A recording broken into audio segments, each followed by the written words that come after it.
ప్రభువును రక్షకుడైన యేసుక్రీస్తు పరిశుద్ధ నామములో గడిచిన రాత్రంతయు దేవుడి కృపాక్షేమములతో మనల్ని కాచి కాపాడి ఉదయకాలం దేవుని సన్నిధిలో ఈ సమయాన్ని గడుపుటకు దేవుడిచ్చిన కృపను బట్టి దేవునికి నిండు వందనాలు సమర్పిస్తూ ఇటు ప్రార్థనకు చేసిన సంఘమంతటికి మన ప్రభువును రక్షకుడైన యేసుక్రీస్తు పరిశుద్ధ నామములో మీ అందరికీ నిండు శుభములు తెలియజేస్తూ ప్రభు మిమ్మల్ని దీవించును గాక. ఆమేన్. నేటి ఉదయకాల సమయమందు యెషయా గ్రంథము 13వ అధ్యాయము మనం ధ్యానిస్తూ ఉండగా గడిచిన 12 అధ్యాయాలను గమనిస్తే గనక దేవుడు పర్టికులర్గా యూదా, యెరూషలేము, ఇశ్రాయేలు ప్రజల పైన తన కోపాన్ని, తన ఒక తీర్పుని మనం చూసినాం. వాళ్ళ పాపం ఎలా ఉంది, వాళ్ళ ఆధ్యాత్మిక స్థితి ఎలా ఉంది, వారి రాజుల పరిపాలన ఎలా ఉంది, ఆ పరిపాలన బట్టి దేవుడు వారిని ఏ విధంగా అన్య రాజ్యాలకు అప్పగించాడు అని. అంటే మొదటి 12 అధ్యాయాల్లో మనం చూసింది ఏంటి అంటే తన ప్రజలైన ఇశ్రాయేళ్ల పైన, యూదా పైన తన కోపాన్ని దేవుడు బాగా కలిగి ఉన్నాడు అని. 13వ అధ్యాయం నుంచి ఏం చూస్తాము అంటే ఇక్కడి నుంచి దేవుడు చుట్టూ ఉన్న అన్య రాజ్యాల పైన దేవుడు తన యొక్క తీర్పుని బయలుపరుస్తూ ఉన్నాడు. మోషేను దేవుడు ఐగుప్తుకి పంపించిన తర్వాత ఒక్కొక్క తెగులు వస్తూ ఉన్నప్పుడు ఎందుకయ్యా ఇన్ని తెగుళ్ళు, ఇన్ని కష్టాలు అని ఆలోచిస్తే ఒక సందర్భంలో ఒక మాట రాయబడి ఉంటుంది. ఏంట మాట అంటే మీరు చూస్తే కనుక నిర్గమకాండం 8వ అధ్యాయం 10వ వచనంలో అందుకతడు మా దేవుడైన యెహోవా వంటి వారు ఎవరు లేరని నీవు తెలుసుకున్నట్లును నీ మాట చొప్పున జరుగును. ఏం తెలుసుకోవాలి? ఐగుప్తు రాజు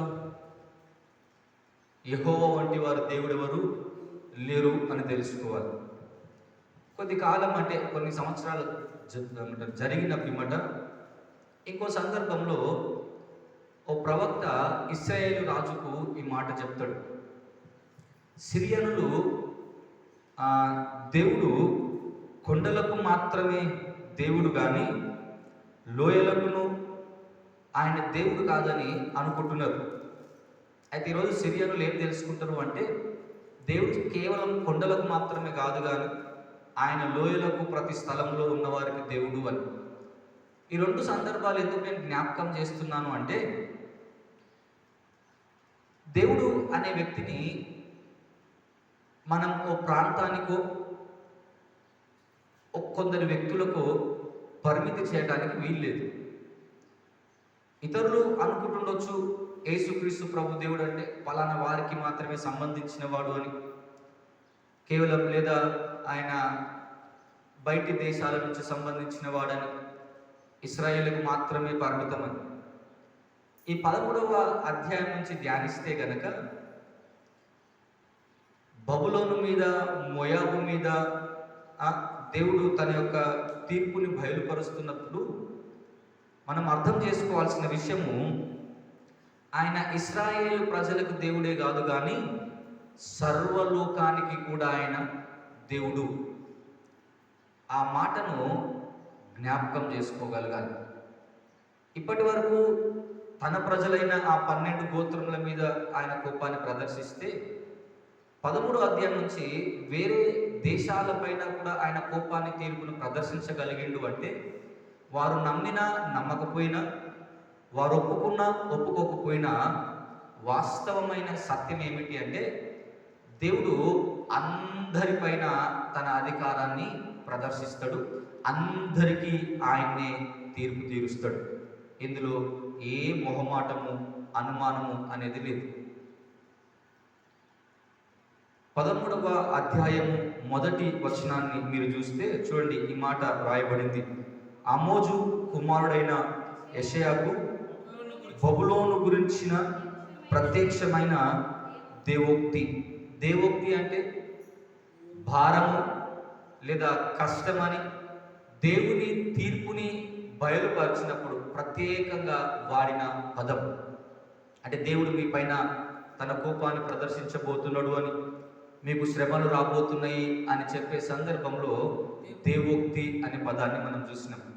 అంటే సింపుల్గా ఇప్పుడు ఏం అర్థం చేసుకోవాలి అంటే, బబులోను పైన ఏం రాబోతుంది? ఇప్పుడు శ్రమలు లేదా దేవుని తీర్పు రాబోతుంది. దేవుడు ఎవరినన్నా శిక్షించాలి అనుకుంటే గనక కొన్ని సందర్భంలో డైరెక్ట్ ఆయనే శిక్ష విధించేసినట్టు. అంటే డైరెక్ట్గా అంటే ఏ మనుషుల్ని పంపించకుండా. మనం ఉజ్జియా రాజును చూస్తే గనక ఆయన గర్వంతో ప్రదర్శించినప్పుడు ఏ రాజులు ఏం రాలేదు. దేవుడు స్వయాన డైరెక్ట్గా ఆయన కుష్ఠరోగం ఇచ్చేసినాడు. అవునా? అట్లా ఇంకా కొన్ని ప్రదేశాలను చూస్తే, ఇప్పుడు సొదొమ గొమొర్రాను చూస్తే కనుక ఎవరు యుద్ధానికి పోలే. దేవుడే ఆకాశం నుంచి అగ్నిని కురిపించి తన తీర్పుని బయలుపరిచినాడు. ఇంకా కొన్ని సందర్భంలో ఇశ్రాయేళ్ల జీవితంలో మనం ఇప్పటిదాకా ధ్యానిస్తే కనుక వాళ్ళు చేసిన పాపాన్ని బట్టి దేవుడు మనుషులను వాడుకున్నాడు. ఏమంటారు, అషూరు రాజు కావచ్చు, అట్లా కొందరిని వాడుకొని తన తీర్పును ప్రదర్శించినాడు.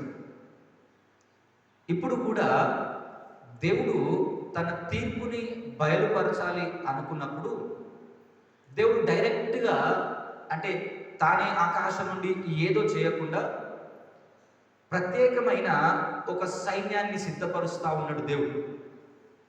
13వ అధ్యాయం అంతటిని ధ్యానించాలి అంటే కనుక బబులోను మీదికి దేవుడు తన తీర్పుని బయలుపరచడానికి మొదటి 5 వచనాలు మీరు చదివితే కనుక దేవుడు తన సైన్యం గురించి మాట్లాడతాడు. ఆ తర్వాత దేవుని తీర్పు గురించి మనం చదువుతాం. యెహోవా దినము. మొదటి 5 వచనాలకు పెట్టిన అంశం ఏంటిది అంటే యెహోవా సైన్యము, తర్వాత యెహోవా దినము. అంటే ఈసారి దేవుడు బబులోన్ని శిక్షించాలి అనుకున్నప్పుడు ఆయన వేరే రాజ్యాన్ని ఏర్పాటు చేస్తూ ఉన్నాడు.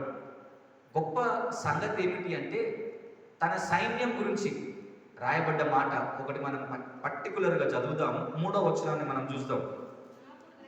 చూడండి, 3వ వచనాన్ని మీరు జాగ్రత్తగా చూస్తే రాయబడ్డ మాటలు తన సైన్యం ఎలాంటిది అని చెప్తూ ఉన్నప్పుడు, నాకు ప్రతిష్ఠితులైన వారికి నేను రెండో చూడండి, నా కోపము తీర్చుకునే వాళ్ళని, నా పరాక్రమశాలులను, నా ప్రభావమును బట్టి హర్షించు వారిని.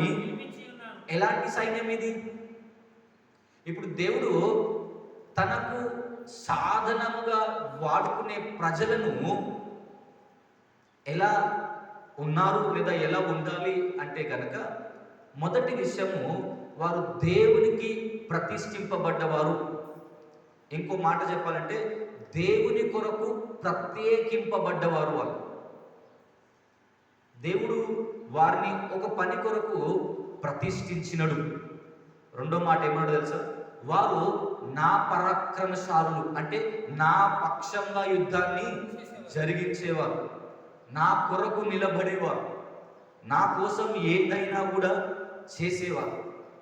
మూడో విషయం ఏమన్నాడు తెలుసా? మీరు చదివితే నా ప్రభావమును బట్టి, అంటే దేవుని యందు ఆనందించేవారు ఈ సైన్యం.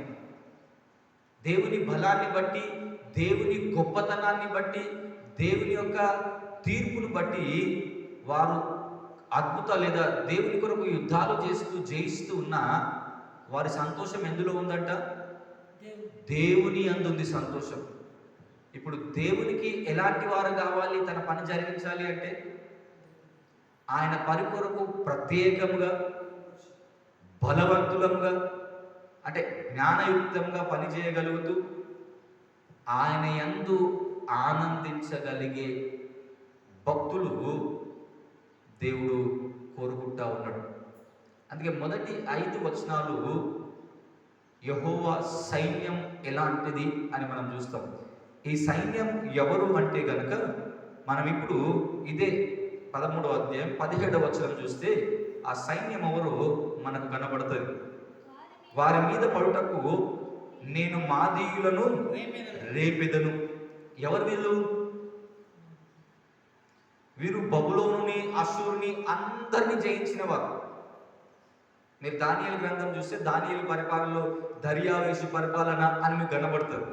నెబుకద్నెజర్ పరిపాలన అయిపోయిన తర్వాత అంటే దేవుడు వీరిని మాదీయులను ఏర్పాటు చేసుకొని బబులోను పైన ఇప్పుడు తన తీర్పును ప్రకటించబోతా ఉన్నాడు. సో దేవుడు మొదట తన సైన్యాన్ని సిద్ధపరిచినడు. ఇప్పుడు రెండవ విషయాన్ని ఆలోచిస్తే 6వ వచనం చూడండి, ఈ విధంగా ప్రారంభమవుతుంది. యెహోవా దినము వచ్చుచున్నది, ఘోషించుడి, అది ప్రళయం వలె సర్వశక్తుడవు దేవుని యొద్ద నుండి వచ్చును. దేవుని దినం అని పర్టికులర్గా మనం చదువుతున్న ప్రతిసారి ఆయన తీర్పు గురించి, ఆయన రాకడ గురించి అనేక సందర్భంలో ధ్యానిస్తూ ఉంటాం. ఇప్పుడు కూడా దేవుడు ఒక టైం పెట్టుకున్నాడు. ఆ టైంలో ప్రతి వానికి కూడా ఆయన తీర్పు తీరుస్తాడు. ఇశ్రాయేలు ప్రజలను ఐగుప్తుకు పంపించడానికి ముందు దేవుడు అబ్రహాముతో మాట్లాడుతూ అన్నమాట, అక్కడ నివసించున్న ప్రజల పాపం ఇంకా పరిపక్వం కాలేదు, అయిన తర్వాత అప్పటికి నీ 4వ తరం ఆ దేశంలో ప్రవేశించును అని. అంటే వారికి ఇచ్చిన టైం ఏంటిది? 400 సంవత్సరాలు. అవునా? అంటే 400 సంవత్సరాల తర్వాత వారికి ఏముంది? దేవుడు ఒక రోజు నిర్ణయించినాడు. ఆ నిర్ణయం ఆ 6 వంశాలు ఏదైతే కానానీయులు, పెరిజ్జీలు, హివ్వీలు అందరూ ఉన్నారో వారందరూ కూడా నాశనము చేయబడ్డారు. అంటే ప్రతి వారికి ఏముందో తెలుసా? జీవితంలో ఒక రోజు ఉంది. అది ఎవరన్నా కావచ్చు. ఆ రోజు ఖచ్చితంగా దేవుని న్యాయపీఠం ఎదుట మనందరము నిలబడాల్సిందే. ఆ రోజు మనందరికీ తీర్పు జరుగుతుంది. ఆ దినం ఎవరెవరికి ఎప్పుడెప్పుడు ఉందో నాకు తెలియదు. అందరం చనిపోయినాక జరుగుతుంది. బహుశా బ్రతికున్నప్పుడు కూడా మన పాపాన్ని బట్టి మనం దేవుని కోపానికి గురవుతాం. అయితే ఆ దినం ఎలా ఉంటుంది అనే దానికి కూడా కొన్ని మాటలు మనం చదువుదాం. చూడండి ఒకసారి 9వ వచనం మనం చదువుదాం. దేశమును ఎందుకు వస్తా ఉంది ఇప్పుడు దినం? దేశమును పాడు చేయడానికి, పాపులను బొత్తిగా దానిలో నుండి నశింపచేయుటకును. ఇప్పుడు చూడండి, క్రూరమైన ఉగ్రతతోను ప్రచండమైన కోపముతోను ఎలా వస్తుంది ఆ దినం? అంటే జాలి చూపించే దినం కాదది. అంటే ఫుల్ ఫోర్స్ తోని దేవుడు ఫుల్ పవర్గా ఆ దినాన్ని ఆయన నిర్ణయించినాడు. ఆ రోజు జాలి, కనికరం, కృప అనే మాటలు ఎవరము కూడా ఆ రోజు వినం. అయ్యో ఇన్ని వరకు దేవుడు ప్రేమ స్వరూపి అని విన్నాం, ఇప్పటి వరకు దేవుడు శాంతి గలవాడు విన్నాం, ఇప్పటి వరకు దేవుడు కృప గలవాడు విన్నామని అన్ని వాస్తవమే. కానీ నాణానికి ఇంకో వైపు చూస్తావు ఆ రోజు. ఆ దినం దేవుని కోపాన్ని నువ్వు చూడగలుగుతావు. రెండవది, ఎందుకు వస్తుందయ్యా ఆ దినం అంటే ఒకసారి 11వ వచనాన్ని చూడండి. లోకుల చెడుతనంను బట్టి, దుష్టుల దోషమును బట్టి నేను వారిని శిక్షింపబోచున్నాను. అహంకారుల అతిశయమును మాన్పించెదను, బలత్కారుల గర్వమును అణిచివేసేదను. ఎందుకు ఈ దినం రావడానికి కారణం ఏంటిది అంటే మానవులు దేవుని పైన తిరుగుబాటు చేసినారు. దేవుడు ఎన్నిసార్లు హెచ్చరించినా వారు దేవుని మాట నిర్లక్ష్యపరుస్తూ పాపంలోనే అహంకారంతో, దుష్టత్వంతో, అవినీతిగా, అన్యాయంగా బ్రతుకుతున్నారు. సో దేవుడే ఇప్పుడు ఆ దినాన్ని మానవులు చేసిన పాపాన్ని బట్టి తీర్పు తీర్చటానికి ఆయన ఓ దినాన్ని ఏర్పాటు చేసుకున్నాడు. ఈ 6వ వచనం నుంచి 22వ వచనం అంతా కూడా మీరు చదవగలిగితే దేవుడు బబులోను పైన తన తీర్పును ప్రకటించిన విధానం మీకు కనబడుతుంది. 6 నుంచి మీరు 18 వరకు చదివితే స్పెషల్గా ఆ దేశంలో ఉన్న ప్రజలు ఎలాంటి జీవితాన్ని అనుభవించబోతున్నారు మీరు మీద చదివితే కనుక, ప్రతి వాని గుండె కరిగిపోవును, జనులు విభ్రాంతి నొందుదురు, వేదనలు దుఃఖములు వారికి కలుగును, ప్రసవ వేదన పడు దాని వలె వారు వేదన పడిదరు, ఒకరినొకరు తేల్చూతురు, వారి ముఖలు జ్వాలల వలె ఎర్రబారును. ప్రజల దుస్థితిని తెలియజేస్తూ ఉంటారు 18వ వచనం వరకు కూడా. వారు ఎలా పతనం అవుతారు, ఆ ప్రజలు ఎలాంటి జీవితాన్ని జీవించబోతా ఉన్నారు, దేవుని కోపానికి కారణం ఏంటిది, దేవుడు వారిని ఎలా శిక్షించబోతున్నాడు అని.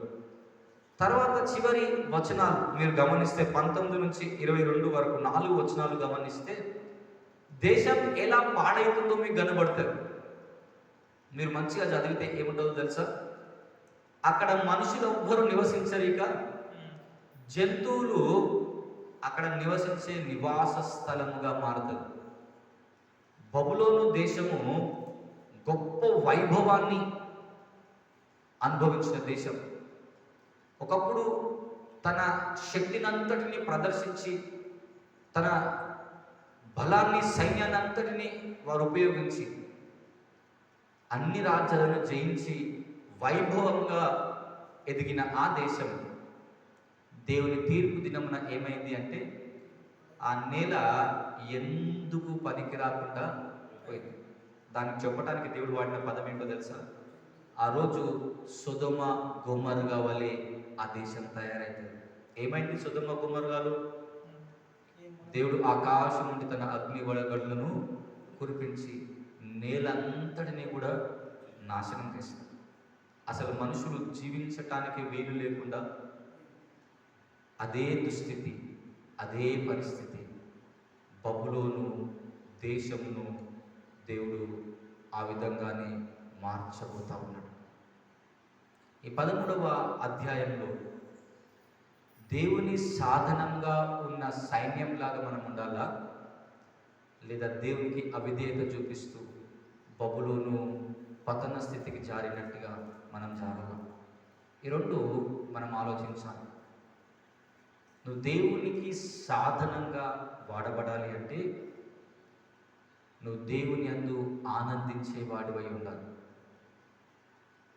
మోషే తన ప్రజల కష్టాలను చూసి ఆయన మంచి రాజ కుటుంబంలో తిరిగి పెద్దవాడై సుఖభోగాలు అనుభవించిన తర్వాత హెబ్రీయులకు రాసిన పత్రికలో రాయబడ్డ మాట 11వ అధ్యాయంలో మీరు ఆ మాట చదివితే కనుక మనం ఆ మాట చూద్దాం. హెబ్రీయులకు రాసిన పత్రిక 11వ అధ్యాయం 24వ వచనం చూడండి, మనం చదువుతాం. మోషే పెద్దవాడైనప్పుడు విశ్వాసమును బట్టి ఐగుప్తు ధనం కంటే క్రీస్తు విషయమైన నింద గొప్ప భాగ్యమని అల్పకాలము పాప భోగములు అనుభవించుట కంటే దేవుని ప్రజలతో ఏం ఆలోచించినాడంట?